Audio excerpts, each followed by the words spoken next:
Witajcie. Ten mały Osprey do niedawna towarzyszył mi w większości moich wyjazdów i był w zupełności wystarczający. Używałem go na różnych wyjazdach jako plecak na cały dzień, także w miejscach, które mogliście widzieć już na kanale. Największym plusem Ospreya jest to, że jest bardzo lekki i kompaktowy. Po złożeniu zajmuje mało miejsca. Dlatego świetnie sprawdzał mi się jako dodatkowy plecak na wyjazdach. Jak na taki mały model jest też naprawdę pakowny. Ma boczną elastyczną kieszeń, do której bez problemu zmieścimy bidon na wodę lub niewielki termos. Ma również małą kieszonkę na drobiazgi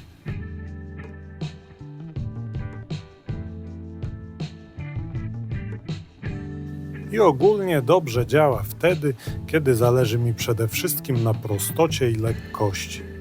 Problem pojawiał się wtedy, kiedy wrzucałem do niego więcej rzeczy. Bluzę, camelbacka, jakiś drobny sprzęt fotograficzny. Sam plecak jest bardzo lekki, ale ma dość cienkie szelki i przy większym obciążeniu zaczynałem czuć, że po prostu wpijają mi się w ramiona. Ponadto miękki tył plecaka sprawia, że spakowane rzeczy bardziej gniotą w plecy.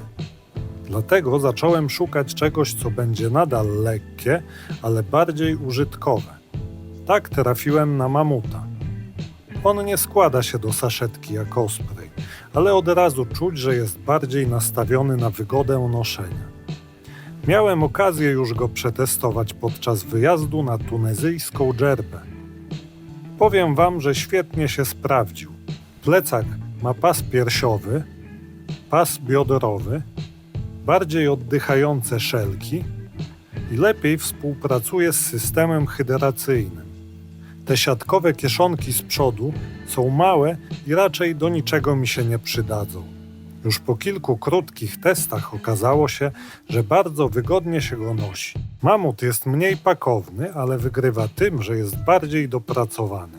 Wrzucam do niego dokładnie te same rzeczy co do Ospreya. Najpierw camelback.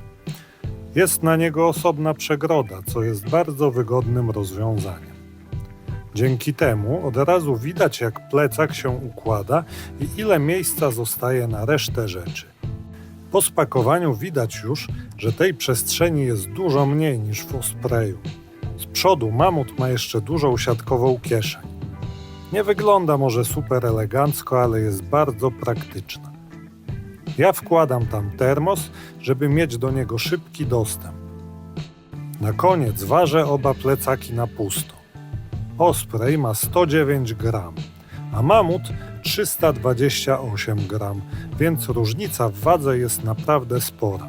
U mnie wygoda wygrała, dlatego teraz na wyjazdach używam Mamuta. Ale jeśli podróżujesz ultra lekko i liczysz każdy gram, Osprey będzie dużo lepszym rozwiązaniem. A wy? Co byście wybrali? Kompaktowość czy jednak większą wygodę noszenia? Dajcie znać w komentarzu. Nie zapomnijcie też o łapce w górę i subskrypcji. Do zobaczenia w kolejnym odcinku.